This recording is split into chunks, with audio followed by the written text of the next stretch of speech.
Hello, beautiful. It's Deanna Durrell, your intuitive relationship coach. And in this video, there is a wonderful question that came in. Should I date a guy with kids? I'm dating a guy with kids. He says he loves me. I love him, but I always feel like everything we do has to be on his schedule and his time. I'm starting to feel like I'm not getting my needs met. Should I stay with him and just accept that I'm never going to come first? Or should I just let it go before I commit any further? What do I do? So here are a few key things that I heard just in the question. First, it's about being comfortable with a guy who has young children who still live at home, right? Second, it's about feeling safe to communicate what your needs are and standing up for what's important to you.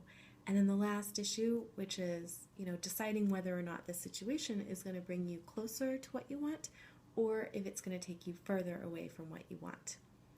And, first off, I just want to thank you for asking this question because it really applies to any area of our life where we feel like we are not getting our needs met, right? So it all boils down to three things: self-love, self-worth, and knowing what your deal breakers are.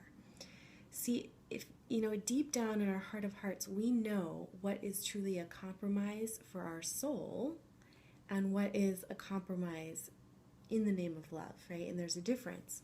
So it's really important to ask yourself, is dating a guy with young kids a deal breaker for you? And we can insert any situation, right? In question, is X situation a deal breaker?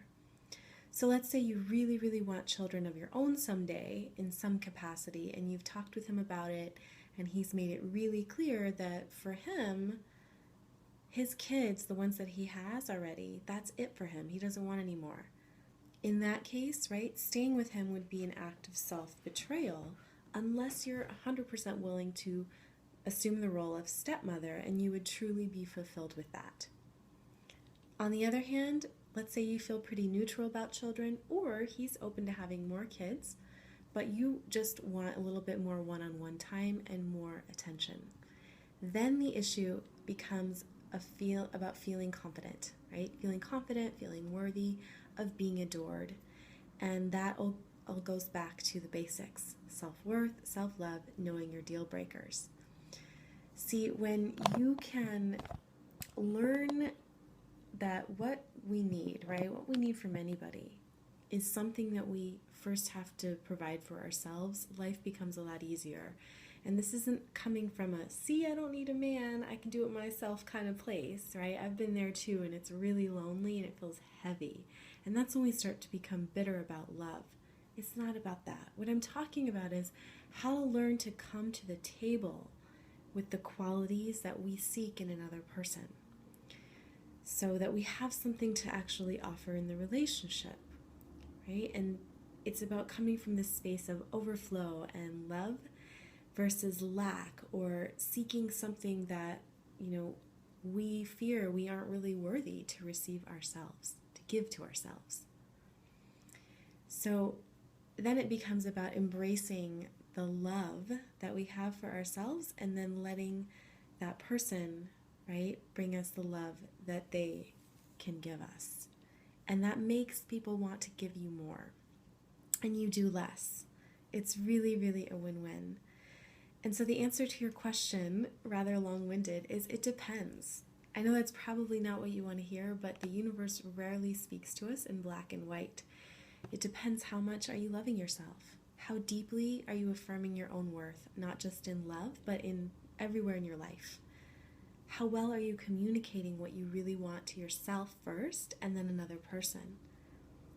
How well do you know your deal breakers? What's your level of courage and your risk-taking threshold? How much do you love yourself? I put that in there twice, deliberately. And then finally, it depends on what feels true and authentic to help your soul grow and fulfill its deepest desires. Now, I know that soul growth is never easy, but when we're true and authentic, we always get closer to what we want. So you already know the answers. Here are some questions to consider for all of us, and I would love for you to share your answers with us in the comments on the blog. Have you ever dated a guy with kids? What was your experience like? What was your biggest takeaway from that experience? Do you have any advice to give somebody who's thinking about embarking on the same thing? And then in a bigger life question for you, what is one choice that you would be willing to make today that would be an act of self-love? Share and take action and have an amazing week. Thank you so much for watching. If you want more, you can get more tips at the link below, and I will talk to you next week.